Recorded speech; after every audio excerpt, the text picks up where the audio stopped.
আচার্য শঙ্করের পরিব্রাজক জীবনে যে কয়েকটা তীর্থে তার উপস্থিতি বিশেষ করে উল্লেখ করতেই হয়, তার মধ্যে অন্যতম হল কাঞ্চিপুরম।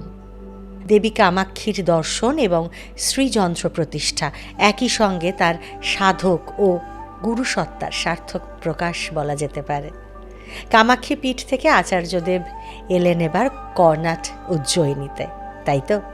এই রাজ্যের রাজা সুধন্যা শঙ্করাচার্যের বিশেষ অনুগামীও। মূলত তাঁরই অনুরোধে এ রাজ্যে এসেছেন শঙ্কর। ধর্ম ও সমাজ সংস্কার করলেন তিনি, কিন্তু এখানেই ঘটে গেল আর এক অপ্রত্যাশিত অঘটন।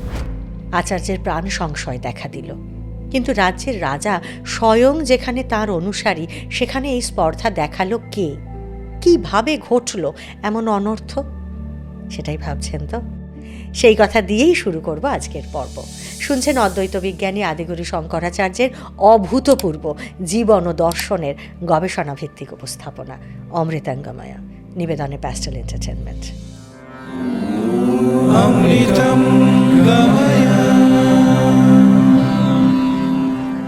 কর্ণাট উজ্জয়িনীতে এক ভয়ঙ্কর উপদ্রব আগে থেকেই কিন্তু ছিল, জানেন। রাজ্যের রাজা পর্যন্ত সেই উপদ্রবের বিনাশ ঘটাতে পারেননি। সেই উপদ্রবের নাম ক্রোকচ। সারা ভারত জোড়া কাপালিকদের স্বঘোষিত রাজা এই ক্রোকচ। নিজে খুব উচ্চকোটির একজন শক্তি সাধক, অসংখ্য বিভূতি তার, অতি সাংঘাতিক ক্ষমতা, তার উপর আবার ব্রাহ্মণ পণ্ডিত। আর ব্রাহ্মণকে শায়েস্তা করতে পারবেন না ক্ষত্রিয় রাজা, খুব স্বাভাবিক। তাই ক্রোকচের নানান পাশবিক কর্মকাণ্ড দেখেও রাজা সুধন্যা কিচ্ছুটি করতে পারেননি। এই ক্রোকচ আবার একাও নন, তার মতো ভয়ঙ্কর ব্রাহ্মণ কাপালিকদের একটা বাহিনী আছে তার।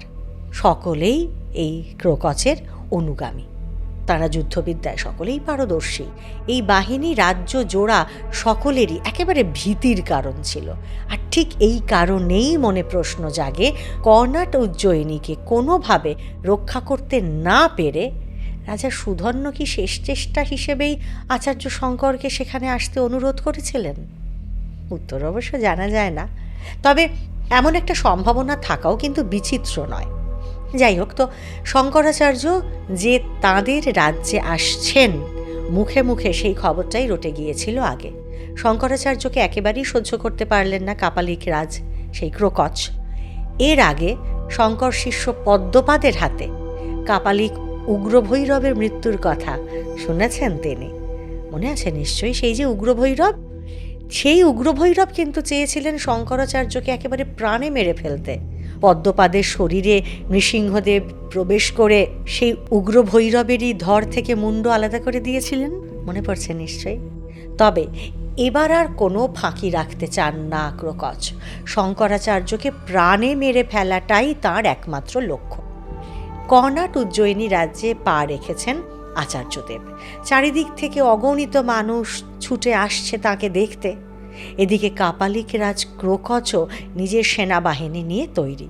শঙ্করাচার্য নগরীতে প্রবেশ করার সঙ্গে সঙ্গে তার সামনে আবির্ভাব ঘটল এই কাপালিক প্রধানের। সারা শরীর ভস্মে ঢাকা, রক্তলাল পোশাক পরা, হাতে অতিকায় শূল, মূর্তিমান সংহার যেন।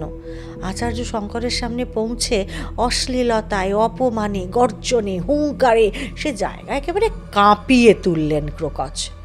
শঙ্করাচার্য কিন্তু একেবারে বিপরীত। তিনি ততোধিক শান্ত, সংযত, ধীর, গম্ভীর। রাজগুরু শঙ্করাচার্যকে অপমানিত হতে দেখে রাজা সুধন্যা কাপালিক প্রধানকে সংযত হওয়ার অনুরোধ জানালেন, কিন্তু এর ফল হলো উল্টো। ক্রোকচের আক্রমণ আরও শাণিত হয়ে উঠল। এবার আর তিলমাত্র না ভেবে কাপালিককে সে জায়গা থেকে বের করে দিতে তার অনুচরদের নির্দেশ দিলেন রাজা। রাগে অগ্নিশর্মা ক্রোকচও হুঙ্কার দিলেন যে এর ফল ভালো হবে না। শঙ্করাচার্যের সঙ্গে সঙ্গে রাজা সুধন্যারও গলাও কাটা পড়বে। আর ক্রোকচ সেই জায়গা থেকে সরে যাওয়ার সঙ্গে সঙ্গে ঝড়ের মতো এসে ঝাঁপিয়ে পড়ল কাপালিকের সেনানী। তুড়ি ভেরি বাজিয়ে, অস্ত্র নিয়ে তীব্র হুঙ্কারে তারা ধেয়ে এলো সশিষ্য শঙ্করের দিকে। শঙ্করাচার্যের শিষ্যরা তো এ দৃশ্য কখনো দেখেননি। ভয়ে তাঁরা একেবারে দিশেহারা। গুরুদেবকে রক্ষা করাই তখন তাঁদের জীবনের একমাত্র ব্রত। তাড়াতাড়ি সকলে মিলে আচার্যদেবকে মাঝখানে রেখে একটা মানব শৃঙ্খল তৈরি করে দাঁড়ালেন। হৃদয়ে তাঁদের ভয়ে আকুল। আর শঙ্করাচার্য, তিনি তখনও সেই ধীর স্থির প্রশান্ত দাঁড়িয়ে আছেন একইভাবে। শঙ্করাচার্যের বিপদ দেখে রাজা সুধন্যা এবার রাজকর্তব্যে ঝাঁপিয়ে পড়লেন। কাপালিক বাহিনীকে রুখে দেওয়ার জন্য আদেশ দিলেন তাঁর সৈন্যদেরও। নিজেও বর্ম পরে লাফিয়ে উঠলেন রথে। তারপর বেঁধে গেল এক তুমুল যুদ্ধ। শঙ্করাচার্যের জীবনে এমন অসংখ্য ঘটনা আর অঘটন স্রোতের মতো ভিড় করেছে বারবার, তবে এমন রক্তক্ষয়ী যুদ্ধের নজির গোটা শঙ্কর জীবনে আর দ্বিতীয়বার আসেনি। এমন পাশবিকতা আর উন্মত্ততার মধ্যেও যে এমন এক আশ্চর্য শান্তিতে থাকা সম্ভব, বোধ করি আচার্যদেবের শিষ্যেরা এর আগে কখনো ভাবতেও পারেননি, আর এর পরেও নয়। একদিকে পরম গুরুকে মধ্যে রেখে তাকে ঘিরে দাঁড়িয়ে আছেন শয়ে শয়ে মানুষ, আর একদিকে দুর্বিনীত কাপালিক বাহিনীকে রোধ করতে ঝাঁপিয়ে পড়েছে রাজশক্তি। অবশ্য দক্ষ সেনাবাহিনীর সামনে কাপালিকরা টিকতে পারল না বেশিক্ষণ, রণে ভঙ্গ দিতে হলো। কিন্তু ক্রোকচ, এর পরেও অকুত ভয় তিনি লাফ দিয়ে এগিয়ে এলেন শঙ্করাচার্যের সামনে। হুঙ্কার দিয়ে বললেন আচার্যকে বিনাশ করতে তিনি একাই যথেষ্ট। আর এরপর যোগমুদ্রায় বসলেন কাপালিক রাজ। ধ্যানে বন্ধ হলো তার চোখ। সিদ্ধ কাপালিকের শক্তি অসীম। ধ্যানস্থ অবস্থায় আহ্বান করলেন এক মহাশক্তিকে। নাম তার সংহার ভৈরব। তিনি স্বয়ং মহাশিবের শক্তি। ক্রোকচের আহ্বানে সাড়া দিয়ে আবির্ভূত হলেন সেই মহাশক্তি। তার সামনে নতজানু হয়ে ক্রোকচ প্রার্থনা করলেন তিনি যেন শঙ্করাচার্যকে বধ করেন। এবার কিন্তু ঘটে গেল একেবারে অন্য বিপর্যয়, আশাতীত কল্পনার অতীত এক বিপর্যয়। সংহার ভৈরব একেবারে উগ্রমূর্তি ধারণ করলেন আর কঠিন স্বরে ক্রোকচকে বললেন শঙ্করাচার্য আসলে তাঁরই অংশ। শঙ্করকে অপমান মানে তাঁকে অপমান। এর শাস্তি ক্রোকচকে পেতেই হবে। আর এই বলে সেই উগ্র কাপালিকের মুণ্ড ছেদন করে দিলেন সংহার ভৈরব নিজে। ক্রোকচের বাকি শিষ্যরা তখন প্রাণ ভয়ে আচার্যের শরণ নিতে পারলে বাঁচে। শঙ্করাচার্যের উদার শিক্ষায় এরপর কর্ণাট উজ্জয়িনীর কাপালিক সমাজের চোখ খুলে গেল। ধর্ম সংস্কার সম্ভব হলো। তবে কোনো কোনো শঙ্কর জীবনীকার এমনও বলেন যে সংহার ভৈরবের হাতে ক্রোকচের মৃত্যু হয়নি, বরং ভৈরব তাদের আদেশ দিয়েছিলেন সদল বলে আচার্যের শরণে আসতে, কারণ ত্রাণ করার জন্যই তিনি অবতীর্ণ। সংহার ভৈরবের ভয়ে ক্রোকচ সহ বাকি কাপালিকরা সে কাজ করতেই বাধ্য হয়েছিলেন। কর্ণাট উজ্জয়িনীতে শান্তি ফিরলে পর আচার্য শঙ্কর এবার মল্লপুর হয়ে অন্ধ্রপ্রদেশের দিকে এগিয়ে চললেন। সব জায়গায় বৈদিক সনাতন ধর্মের ভিত্তি তৈরি করতে করতে এগোচ্ছেন শঙ্কর। তিনি প্রচার করছেন অদ্বৈতবাদ।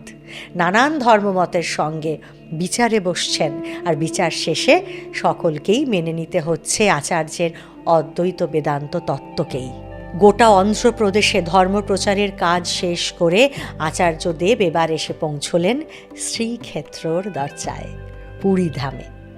ভক্তদের বড় সাধের জায়গা এই পুরী। কিন্তু শঙ্করাচার্য যদি না আসতেন তাহলে জগন্নাথ প্রভু হয়তো থেকে যেতেন অন্তরালেই। সে কথা কি জানেন? সামনে দেখা যেত না আর কখনো। চলুন সেই অপূর্ব কাহিনীর কথাই বলি এবার। ভারতের একের পর এক রাজ্যে ধর্ম সংস্কার করতে করতে এগোচ্ছেন শঙ্করাচার্য। তাঁর উদার শাস্ত্র ব্যাখ্যা আর যুক্তির হাত ধরে প্রাণ ফিরছে মৃতপ্রায় ধর্ম আচরণে। অন্ধবিশ্বাসের শিকড় উপড়ে আসছে। শঙ্করাচার্যের এই বৈদান্তিক জয়যাত্রা সারা দেশে শঙ্কর বিজয় নামে পরিচিত। শয়ে শয়ে অনুগামী আর শিষ্যদের নিয়ে দিক দিগন্তে পৌঁছে যাচ্ছেন এই আলোকবর্তিকা। আলো হয়ে জ্বলে উঠছেন চারিদিকে। বর্তমানের ওড়িশা, সে যুগের কলিঙ্গ ক্ষেত্র, বড় ধর্মপ্রাণ অঞ্চল, অধ্যাত্ম সম্পদের অন্যতম শ্রেষ্ঠ আধার। কলিঙ্গবাসীরা অনেক দিন থেকেই শঙ্কর বিজয়ের কথা শুনে আসছেন। এবার কায় মনোবাক্যে তারাও প্রার্থনা জানালেন যেন সন্ন্যাসী শ্রেষ্ঠ একবার অন্তত তাঁদের নগরীতে আসেন। কলিঙ্গবাসীদের প্রার্থনায় স্বীকৃতি জানালেন আচার্য, এসে উপস্থিত হলেন পুরীধামে। কলিঙ্গ রাজ্যের রাজা তার অমাত্যদের নিয়ে নিজে এলেন আচার্যকে অভ্যর্থনা জানাতে। পরম গুরুকে প্রণাম করে তার আশীর্বাদ মাথায় নিয়ে সশিষ্য শঙ্করাচার্যকে মন্দিরে নিয়ে চললেন তিনি। জগন্নাথ মন্দির, পুরীর প্রাণকেন্দ্র। শঙ্করাচার্য আর তার প্রধান শিষ্যদের মন্দির প্রাঙ্গণেই থাকার ব্যবস্থা হলো, আর বাকি অনুগামীরা থাকবেন সমুদ্র তীরবর্তী এক অঞ্চলে। মন্দিরে তো এলেন আচার্যদেব, তীর্থরাজের উপাসনা করবেন শাস্ত্রবিধি মেনে। কিন্তু মন্দিরে জগন্নাথ স্বামী কোথায়? দেবতার পুজো হচ্ছে শালগ্রাম শিলায়। হ্যাঁ, আচার্যদেব সে তাই দেখেছিলেন। স্বভাব গম্ভীর আচার্যদেব এবার বেশ চিন্তায় পড়লেন। ভাবান্তর উপস্থিত হলো তাঁর। গুরুদেবকে এমন অবস্থায় দেখে তার প্রধান শিষ্য পদ্মপাদ ভীষণ উদ্বিগ্ন। কোথা জগন্নাথ, কোথায় শ্রীমূর্তি তাঁর শঙ্কর সুধন? বড় বিষাদ কাতর, কার কাছে আছে উত্তর? সেবক সকলে করে মৌন হাহাকার, স্তব্ধ শ্রীমন্দির নিবিড় আধার, যেন গ্রাস করে আছে সব কাল মহাকাল। কারো কোনো কথা নেই, বিস্মৃতি জাল অসহায় নতশির ভঙ্গুর জনে। একাগ্র হয় সবে আচার্য স্মরণে। কোথা জগন্নাথ, তাঁর পথ নাহি জানি, উদ্ধারিয়া দিন প্রভু দেখে ধন্য মানি। মন্দিরে বিগ্রহ নেই। জগন্নাথ দেবের সেবায়িতরা জানালেন সেই অসহায় সত্য কথা। বিধর্মীদের লুঠতরাজের ভয়ে জগন্নাথ স্বামীর রত্নপেটিকা সরিয়ে দেওয়া হয়েছে মন্দির থেকে। চিল্কা হ্রদের ধারে কোথাও মাটির গভীরে সেই পেটিকা রাখা আছে, কিন্তু সে অনেক যুগ আগের কথা, মাঝে বয়ে গেছে অনন্ত সময়। এখন আর কেউ জানে না সে পেটিকা কোথায়, কেউ খুঁজেও পায়নি। তাই জগন্নাথ দেবের পুজো হচ্ছে শালগ্রাম শিলাতে। মন্দিরের পুরোহিত আর জগন্নাথ দেবের সেবায়িতদের কাছ থেকে এই কথা শুনে আরও বিষাদে ভরে গেলেন আচার্যদেব। মন্দিরে যেন তখন হিমালয়ের মতো স্তব্ধতা আর গাম্ভীর্য বিরাজ করছে। কিছুক্ষণ পরে জড়দগম্ভীর স্বরে আচার্যদেব জানতে চাইলেন, জগন্নাথ দেবের রত্নপেটিকা যদি উদ্ধার করা যায় তাহলে তার যথাবিধি সেবা পূজা করতে পারবেন কি না সেবায়িতরা। এতক্ষণে যেন প্রাণ ফিরে পেল শূন্য মন্দির। ব্যাকুল স্বরে সকলে বলে উঠলেন, তারা নিশ্চয়ই পারবেন। শঙ্করাচার্য যদি প্রভুর রত্নপেটিকার সন্ধান দিতে পারেন তাহলে তাকে মাথায় করে এনে প্রতিষ্ঠা করবেন তারা এই শ্রীমন্দিরে। নিত্যপুজো শুরু হবে। এবার স্মিত কণ্ঠে অভয় দিলেন আচার্যদেব। বললেন, ঈশ্বরের ইচ্ছায় সে কাজ হতে আর বেশি দেরি নেই। তারপর বসলেন এক গভীর ধ্যানে। এদিকে জগন্নাথ দেবের সকল সেবাই তার পূজারীরা অধীর আগ্রহে অপেক্ষা করছেন। নিঃশব্দে কেটে গেল বেশ কিছুটা সময়। তারপর ধীরে ধীরে চোখ মেললেন আচার্য শঙ্কর। বললেন, চিল্কা হ্রদের পূর্ব তীরে সবচেয়ে বড় যে বটগাছটি রয়েছে তার উত্তর অংশের মাটির গভীরে রয়েছে ওই রত্নপেটিকা। আচার্যদেবের কথা শুনে মহা উৎসাহে সকলে চললেন সেই জায়গায়। মাটি খোঁড়াখুড়ির পর অবশেষে মিলল দেবদুর্লভ সেই রত্নপেটিকা। জয় জগন্নাথ ধ্বনিতে আকাশ বাতাস মুখরিত হলো। এবার মহা উৎসাহে মাথায় করে তাকে ফিরিয়ে আনা হলো শ্রীমন্দিরে। জগন্নাথ, বলরাম আর সুভদ্রার নতুন দারু মূর্তি তৈরি হলো।